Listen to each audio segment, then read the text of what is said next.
The day of Wesak, or Wesak, this year falls on the 15th May 2022, and we know it well that it is the day that the Samma Sambuddha, the fully awakened Buddha, who is our Sasada, the founder of the dispensation, was born, was enlightened, and gained parinibbana, complete cessation on this day.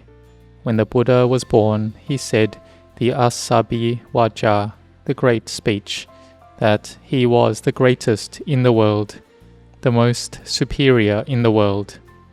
And he took 7 steps, meaning that he would spread the Dhamma to the 7 kingdoms in the Indian subcontinent. The Buddha had built his Barami, spiritual perfections, for 4 asankayas, an incalculable number of aeons, and 100,000 kalpas, aeons. And before this, the Buddha had built his Barami for 16 asankayas and 100,000 kalpas. This is not easy and an extremely long amount of time. And in the beginning, he was born as the princess of the king of Varanasi. Her brother also had the aspiration to become a Samma Sambuddha. Her brother had already received from a past Buddha a prediction that he would become a Buddha in the future. And at that time, our Buddha was a royal princess who produced oil to offer to the Samma Sambuddha to fill his alms bowl, and she made the aspiration to become a future Samma Sambuddha. The past Buddha said that your brother will be a Buddha in a future era, and then you will receive your own prediction of Buddhahood. So our Buddha had built Barami from that time onwards, and then he received his own prediction of Buddhahood, and continued to build Barami, going through birth and death, sacrificing for the purpose of attaining enlightenment, to become a Samma Sambuddha, to be self-awakened, having no Ajahn, no teacher. So in each life and existence it was difficult and troublesome. And when the Buddha received the prediction, his Barami was already full. And when he was born into this last life, he exclaimed the Asabi Wacha, that he was the most developed in this world, that he was the most superior, he was the most excellent, the foremost. And can we see that we sometimes have suffering and difficulties, like one mother and father who have to look after many children and sometimes can't handle looking after them. So if we had lots of mothers and fathers, or suppose we had lots of children, say 100 of them, would we be able to handle looking after them? Could we sacrifice for all of them? So this is a comparison. So the Buddha saw that all living beings were ones who had great suffering, and he had to help them. This was in the mind of the Bodhisattva, the Buddha to be. And the Buddha was born in his last life as Prince Siddhartha, and cultivated his Barami of insight. Even at 7 years old, he could enter samadhi, meditative concentration, and enter the first jhana, mental absorption. This was the first jhana of a bodhisattva, one who has full Barami, so it was not an ordinary level. Those within the vicinity must have had peace, coolness, and happiness, because when he was Suwana Sama in a past life, he had developed the Barami of metta, goodwill. His mind had metta, and this would spread out, and there would have been a lot of peace and coolness inside that aura, which could have spread for kilometers. Like when I had gone to pay respects to a revered monk in Chiang Mai, Lung Po Kam San, at Phra Swan Tok Monastery. When he gave a blessing, we were about 2 meters away, and that area was all cool.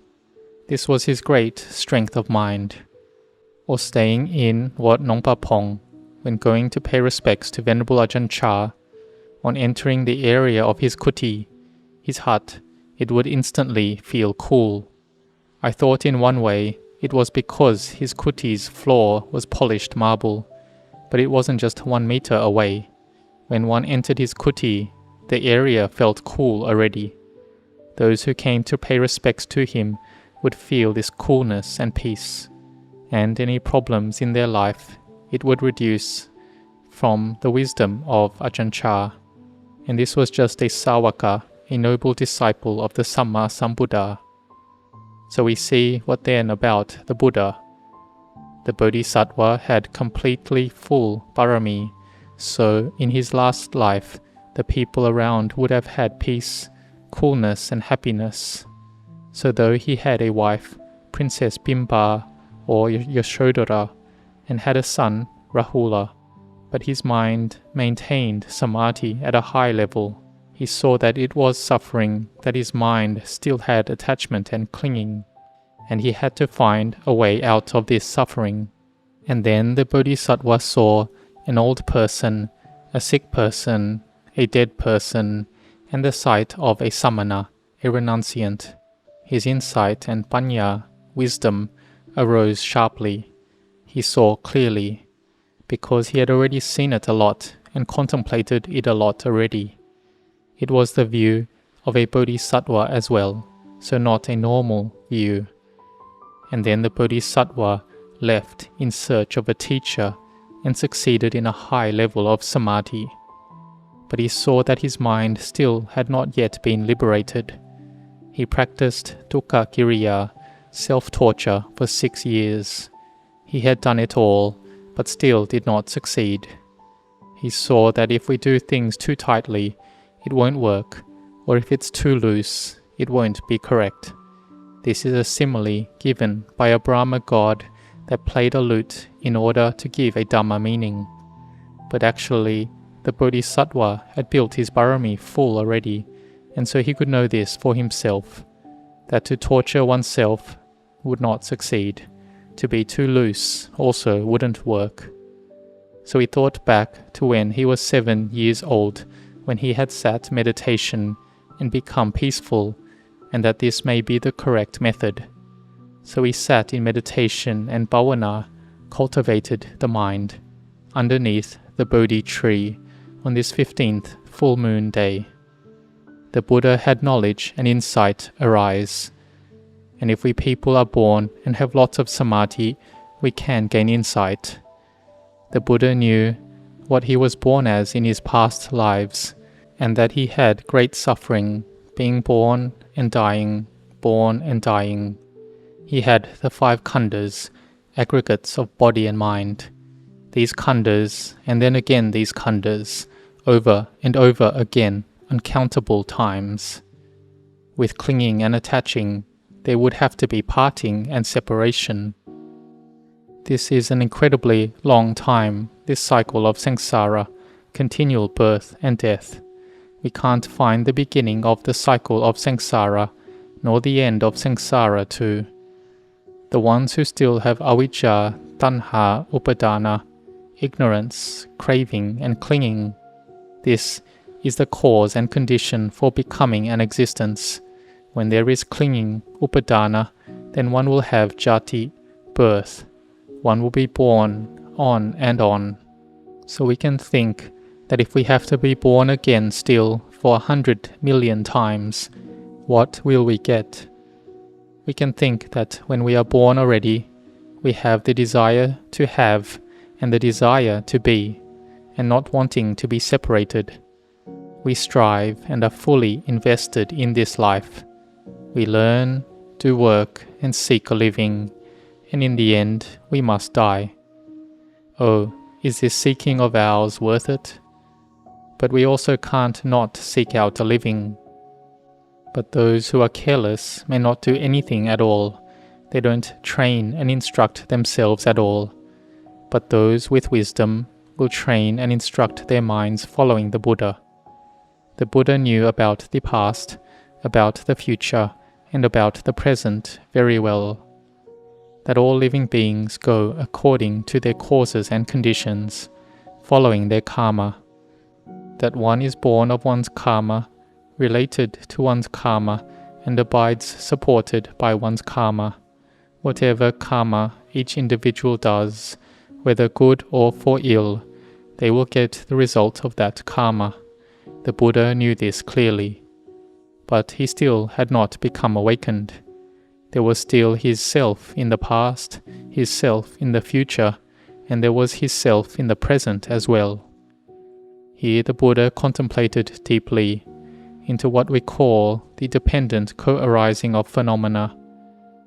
Which phenomena arises dependent on another? All things, whether phenomena of the meritorious type, phenomena of the demeritorious type, it's all about karma. They are all causes and conditions. Dependent on the other, the phenomena arises. When the cause ceases, the phenomena ceases. The Buddha saw the dependent co-arising of phenomena like this. He contemplated it forward and backward, called Anuloma and Patiloma. Then he succeeded in becoming a Samma Sambuddha at the break of dawn. The Buddha then enjoyed the bliss of liberation. And the Buddha then thought, who of living beings would be able to understand following this? It was hard to find. Uddaka Ramaputta and Alara Kalama had entered jhana already, and had given up their bodily form and became Brahma gods already. The Buddha saw only the Panchavaggiya, the 5 ascetics, who he went to go teach, and they all attained to arahantship, enlightenment. And for the period of 45 years after the Buddha's enlightenment, the Buddha taught the Dhamma to human beings, Devas, Brahmas, and all living beings. The Buddha taught them all, so that they could gain the Dhamma, that which makes the mind delighted, and be established in dana, generosity, sila, morality, and bhavana, until gaining magga, phala, nibbana, the paths and fruits of nibbana. And so this was a great many. And even when the Buddha was going to gain parinibbana, he had metta and compassion. He walked, and then he taught Chunda, the son of a goldsmith, along with his wife, and they all became Sotapannas, stream enterers. He also taught the ascetic Subhadda, and he attained to becoming an arahant, the final one. The Buddha had given the fullest benefit. Why? Because the Buddha had already sacrificed his life countless times over. And so in this life, the Buddha must teach those who had built merit and barami. He would teach them all. But the Buddha said that he could only take those like the horns on a cow. The hairs on a cow are many, like the people in this world. There are more deluded people than the people who know, or those with barami, and that will learn the Dhamma are few. And it's not easy.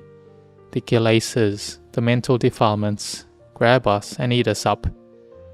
Whether a monastic or lay person, the avijja, tanha, upadana, the delusion, if it gets stronger, then our qualities of mindfulness and wisdom are not able to go against it.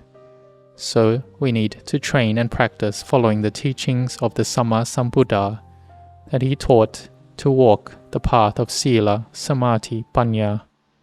So we walk the path of sila, samadhi, panya. Like today, you undertake to keep sila, the 5 precepts. Some people have undertaken the 8 precepts. And so we restrain our actions and speech to be well established. We give up any bad actions. We cultivate merit and purify the mind. We listen to Dhamma, the teachings of the Buddha. We put effort into making our mindfulness firmly established. We have samadhi, we have sati, recollection, and our samadhi is firmly established. We have sampajanya, clear comprehension and awareness. We look after and maintain our minds, and we contemplate into the body. We have mindfulness in the body. And at the end, the Buddha taught to be well established in heedfulness. He cautioned all the monks, "Bhikkhus, may you perfect yourselves in not being heedless, negligent." This was the last day when the Buddha was about to gain parinibbana. because we can get deluded and can forget. Like when we get something, we get wealth, and then we forget and lose ourselves, that we have to age, we have to get sick and die. We get status and we may forget again, we get overjoyed. Whether it's wealth or status, they are things that can lead to becoming thrilled. But one who has barami will think again that this is something normal.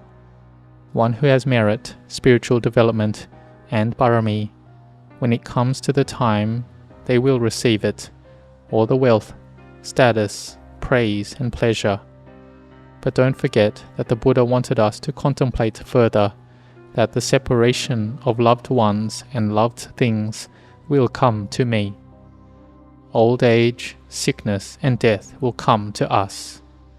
He was warning us so that we are not careless, not heedless. We contemplate this every day, many times a day. May you contemplate like this so that you are not careless in this life. Do it a lot, develop it a lot. May you contemplate on the important day of the Buddha Sasana on this full moon day of Wesak, which this year falls on the 15th May 2022. May you give your Patipada Puja homage through one's practice by offering flowers, giving dana, keeping sila, and practicing meditation. This Patipada Puja has the highest benefits for oneself. So may you all grow and prosper in the Dhamma. May you grow in blessings.